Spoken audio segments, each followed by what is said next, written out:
Հարգելի գործընկերներ, սիրելի հայրենակիցներ, ես էլ իմ բաժնին կներկայացնեմ Արցախի մասով ինչ է կատարվել, ինչ է կատարվում և ինչ պետք է լինի, անցյալի մասով բոլորս գիտենք գնահատականը, նույնիսկ Նիկոլ Փաշինյանն է անձամբ խոստովանել, որ դիտավորյալ Արցախը հանձնել է, կարծում եմ այլևս անցյալի շուրջ նմանատիպ բանավեճերի կարիք չկա և բոլորս հասկանում ենք, որ հենց իշխանությունների քաղաքականության պատճառով նպատակային դիտավորյալ մենք Արցախը ժամանակավորապես կորցրեցինք։ Ինչ ունենք այժմ կամ 2 տարի անց այն օրերից, որ մենք բռնի տեղահանվեցինք, 3 հիմնական ուղղությամբ շեշտադրում կանեմ, նախ քաղաքական առումով Արցախի ժողովուրդը Հայաստանի Հանրապետությունում, Հայաստանի Հանրապետության գործող իշխանությունների կողմից չի ընդունվում որպես հավաքական միավոր, որպես ժողովուրդ, նույնիսկ անհատական առումով մարդիկ, որոնք իրավունք ունեն վերադարձի իրենց հայրենի տուն, իրենց հողեր, իրենց գերեզմաններ։ Եվ սա հստակ իշխանությունները ներկայացնում են որպես սպառնալիք Հայաստանի Հանրապետության ազգային անվտանգությանը։ Այն դեպքում, որ Հայաստանի Հանրապետությունը ներպետական օրենսդրությամբ, միջազգային դատական ակտերով, նույնիսկ գործող իշխանությունների գործող կառավարության գործող ծրագրով հստակորեն պարտավորություն են ստանձնել Արցախի ժողովրդի քաղաքական իրավունքների համար։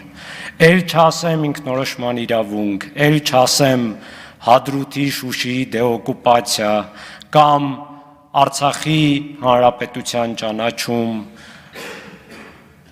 ճանաչում հանուն փրկության կոնցեպտի հիման վրա եւ այլն եւ այլն։ Գոնե վերադարձի իրավունք, գոնե անհատական մակարդակով նրանք շղթում են։ Եվ այն դեպքում, որ հենց իրենց դիմումի հիման վրա աշխարհի ամենաբարձր դատարանը, Արդարադատության միջազգային դատարանը որոշել է, որ Արցախի տեղահանված ժողովուրդը ունի վերադարձի իրավունք։ Հետևաբար Հայաստանի Հանրապետությունը հենց այդ դիմումով ստանձնել է լրացուցիչ միջազգային պարտավորություն հետամուտ լինելու մեր վերադարձի իրավունքի իրացմանը։ Բացի դրանից, նաև Հայաստանի Հանրապետությունը միջազգային իրավունքով, որպես իրենց տերմիններով խոսենք, փախստականներին ընդունող պետություն, պարտավոր է բոլոր քայլերը կատարել նույն փախստականների վերադարձը ապահովելու համար։ Այնինչ ինքը փոխարենը Ադրբեջանի հետ բանակցի, պայմաններ թելադրի, որ մենք վերադառնանք մեր հայրենիք և միջազգային երաշխիքներ ապահովի, դրա փոխարեն ուղղակի ստորագրում է համաձայնագիր, որի մեջ որևէ խոսք չկա ոչ բռնի տեղահանման մասին, ոչ իրենց տերմիններով ասած էթնիկ զտման մասին, ոչ էլ մեր վերադարձի մասին։ Հետևաբար իրենք այս ամենը դիտավորյալ ձախողել են և որևէ կերպ չեն ցանկանում ստանձնել իրենց պատասխանատվությունը հենց իրենց փաստաթղթերի հիման վրա։ Երկրորդ ուղղությունը, սոցիալական, մարդասիրական, հումանիտար ուղղությունը։ Մենք այստեղ ընդունվել ենք Հայաստանի ժողովրդի կողմից շատ բարի, շատ գրկապած ձևով և շնորհակալ ենք դրա համար։ Հայաստանի կառավարությունը լավ թե վատ որոշ գործող ծրագրերով հումանիտար վիճակը քիչ թե շատ կայուն վիճակում էր պահում, թեև ծանր, մինչև այս տարվա ապրիլ և հանկարծ առանց որևէ իրավիճակի փոփոխության որոշեցին, որ կտրում են նույնիսկ ամսական աջակցությունը, որը նախատեսված էր բնակվարձի ապահովման համար, առանց մեզ ապահովելու բնակարանով։ Եվ ապրիլից սկսած, հետո արդեն հունիսից սկսած, Արցախի ժողովրդի հումանիտար սոցիալական վիճակը կտրուկ վատանում է։ Ինչի հետևանքով տարբեր փորձագիտական հաշվարկներով Արցախի ժողովրդի շրջանում աղքատությունը ավելի քան 80% է։ Այն դեպքում, երբ Հայաստանի Հանրապետությունում միջին աղքատությունը շուրջ 23% է, եւ գնալով խորանում է այդ աղքատությունը, քանի որ մենք շարունակում ենք, մեր ժողովուրդը շարունակում է բնակվարձով ապրել ավելի քան 100,000 մարդ։ Մոտ 20,000 արցախցի աշխատում է, սակայն միջին աշխատավարձը Հայաստանի միջին աշխատավարձից մոտ 40%-ով ավելի ցածր է, այն դեպքում, որ կարիքները կամ սպառողական զամբյուղը ավելի բարձր է, քան Հայաստանի Հանրապետության միջին բնակչի սպառողական զամբյուղը։ Այսինքն, աղքատության շեմը պետք է հաշվել ոչ թե 78,000 դրամով, այլ 78,000 գումարած բնակվարձ յուրաքանչյուր անձի համար։ Եվ այս պարագայում ամառը մենք ունեցել ենք լրացուցիչ արտագաղթի ալիք, որովհետև մարդիկ ցանկանում են Մայր Հայաստանում ապրել արժանապատիվ կայուն կեցությամբ, բայց չեն կարողանում, եւ օտար ափերում բախտ ու հնարավորություն են փնտրում։ Եվ արտագաղթը գնալով մեծանալու է արցախցիների շրջանում։ Եվ այս տեսանկյունից պետք է խոսել երկու հիմնական ձախողված ծրագրի մասին՝ բնակարանային ծրագիր եւ զբաղվածության ծրագիր։ Հայաստանի գործող կառավարության արցախցիների համար նախատեսված զբաղվածության ծրագիրը տոտալ ձախողում է ապրել։ Եվ դրա մասին իրենք բարձրաստիճան ներկայացուցիչները մեզ այդ փակ հանդիպումներում ընդունել են բառացի։ Ինչ վերաբերում է բնակարանային ծրագրին, ապա նախ այդ ծրագիրը, ինչպես նաև մնացած բոլոր ծրագրերը արցախցիներին վերաբերող, ընդունվել են 0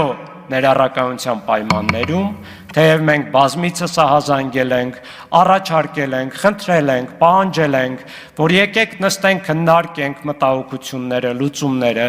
բայց իրենք որոշել են, որ չէ, որոշումը ընդունում են նույնիսկ առանց նախագիծը հրապարակելու։ Ընդունեցին 7-8 ամիս շարունակ տեսան, որ ոչ ոք չի դիմում, չեն էլ կարողանում ընթացակարգային առումով դիմել, ստանալ վկայագիրը եւ այլն։ Ստիպված որոշ տեխնիկական բարելավումներ արեցին։ Հետո մենք սկսեցինք փողոց դուրս գալ, բողոքել, կիսատ պռատ, ձևական կերպով մեզ հետ սկսեցին ինչ որ ձևով բանակցել, պայմաններ թելադրել, հետո մարել փողոցային պայքարը եւ այն, ինչ որ բանակցություններում ընդունել են, դրա մեծամասնությունը նույնիսկ չկատարեցին, որ խոստացել էին այդ փոփոխությունները կատարել։ Արդյունքում բնակարանային ծրագրից 1.5 տարի անց օգտվել է մի քանի 100 ընտանիք, եթե չեմ սխալվում 500-600, ոչ ավելին։ Այն դեպքում, երբ շահառուները 25-30 հազար են, համեմատությունը պետք է հասկանալ։ Եվ այս պայմաններում,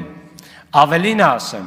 ոչ միայն իրենք չեն ցանկանում սկզբունքները վերանայել, որոնք շատ էական են, շնորհակալություն։ Դա կլինի համայնքային բնակեցում, առաջնային շուկայի խթանում եւ այլն, այլ նաեւ որևէ կերպ արժանապատիվ կայուն կեցության պայմաններ, թեև ժամանակավոր չեն ապահովում։ Իրենք իրենց ասած թվերով $2 միլիարդ ավելացնում են Հայաստանի Հանրապետության պետական պարտքը բարձր տոկոսներով առանց որևէ ավելացված արժեք ստեղծելու։ Այսինքն, արհեստական կերպով խթանում են երկրորդային շուկայից գնում, դրա միջոցով արհեստական գնաճ, այդ գումարը հիմնականում դուրս է գալիս Հայաստանի Հանրապետությունից, որովհետև բնակարան վաճառողները տունը վաճառում են, գումարը վերցնում են եւ արտագաղթում են։ Ոչ չկա տնտեսական արդյունք, ոչ ժողովրդագրական արդյունք, այնինչ մենք առաջարկում էինք այս $2 միլիարդ կառուցել տներ, ապահովել տնտեսական ավելացված արժեք, թարմացնել բնակֆոնդը, ապահովել ժողովրդագրական արդյունք, բայց իրենք չարեցին դա։ Եվ վերջին կետը շատ հակիրճ, վերջին ուղղությունը։ Դա ատելության խոսքն է արցախցիների հանդեպ։ Թեև իրենք քաղաքական, ներքին սոցիալական բոլոր հարցերում ներառականություն չեն ապահովում, մենք մեր ձայնը բարձրացնում ենք եւ ցանկանում ենք մեր իրավունքները պաշտպանված լինեն եւ մեր կարծիքը հաշվի առնված լինի մեզ վերաբերող որոշումների կայացման հարցում։ Եվ հենց մենք մեր ձայնը բարձրացնում ենք, ատելության տարափ է սկսում բոլոր արցախցիների դեմ, այդ թվում կոնկրետ անձանց դեմ։ Հենց այս ելույթից հետո կտեսնեք, թե իմ դեմ ինչ արշավ են սկսում։ Բայց խնդիրն այն է, որ երբ մենք Հայաստանի Հանրապետության օրենսդրությամբ դիմում ենք դատախազությանը, քննչական մարմնին եւ պատշաճ հաղորդում ենք տալիս հանցագործության մասին, ոչ մի հանցագործության հիմքով վարույթ չի սկսվում, ոչ մի հանցագործության հիմքով մեղադրյալի կարգավիճակ կամ կասկածյալի կարգավիճակ չեն ընդունում, բայց երբ իրենց է վերաբերում ատելության խոսքը, լավ էլ գործերը կարում են։ Այսքանը, շատ շնորհակալություն։